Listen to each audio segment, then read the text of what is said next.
కొంతమంది అన్ని విషయాల్లో కూడా తామే కరెక్ట్ అని అనుకుంటా ఉంటారు. మిగతా వాళ్ళందరూ కూడా వేస్ట్ అని అనుకుంటా ఉంటారనమాట. ఇలాంటి ఆలోచనలు ఉంటే మాత్రం చాలా కష్టమండి. ఎవరితోటి వీళ్ళకి అస్సలు పొంతననేది కుదరదు.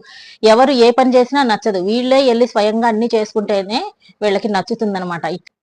మనం ఇలాంటి మెంటాలిటీతో ఉన్నామంటే మనతో వేరే వాళ్ళు భయపడతా ఉంటారనమాట మాట్లాడటానికి. అయ్యో! మనం ఈ ఈ పని చేస్తే వాళ్ళకి నచ్చుతుందో లేదో, వాళ్ళకి నచ్చుతుందో లేదో అని.